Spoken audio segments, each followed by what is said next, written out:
Your deck is not a sales pitch. Your deck is not a marketing pitch. It may include that, but it's something fundamentally original. It's this moment where you have the power to speak your mind. That means you control the pace, you control the room, you control who's coming. If you're sitting in the meeting and 3 people are there and the 4th one's late and someone says, oh, go ahead and start, Jim will be here soon. In that moment, the audience has taken the power away from you.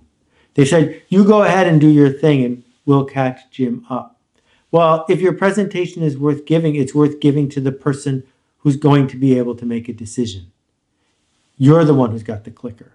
So one of the things that we begin with is show up at the meeting prepared to give background information, prepared to earn trust, to engage before you start the show.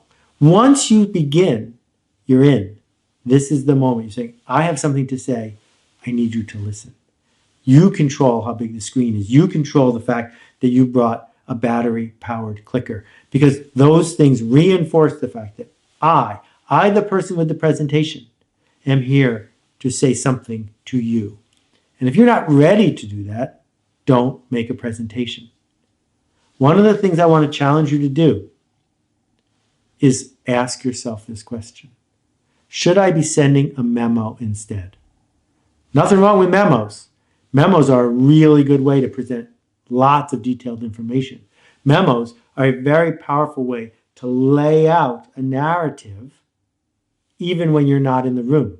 Memos stand the test of time. You can pick up a memo 5 years, 10 years, 25 years later and understand what was being said. But you pick up a PowerPoint deck from 1999, you have no clue. It's just this series of gibberish bullet points that don't all hold together. My short version is this. If you can send a memo.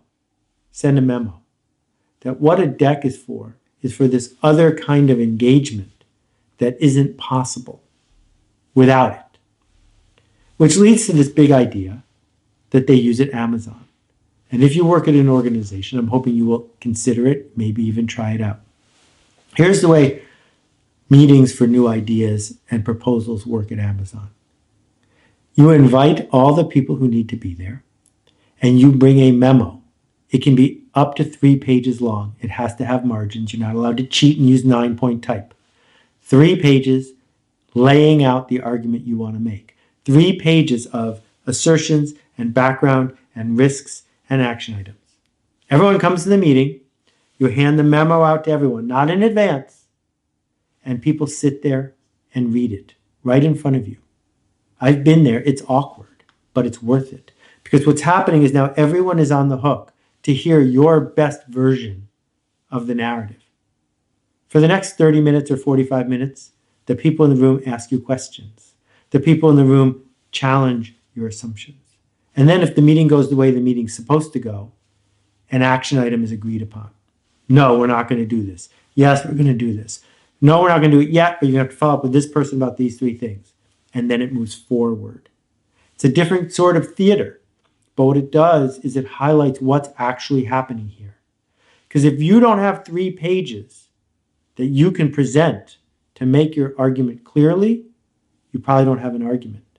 And if you're not confident enough about it to call the meeting, well, then we don't have to have the meeting. So, to summarize where we are so far, we haven't talked at all about the software. What we've talked about is that the software is an opportunity to, in the moment, have the power to speak up, the power to earn people's attention and hold it, the power to control the pace, the clicker, the setting, who's in the room. That is the magic of PowerPoint when it's powerful, is that it enables us to speak up and to be heard in a very specific format.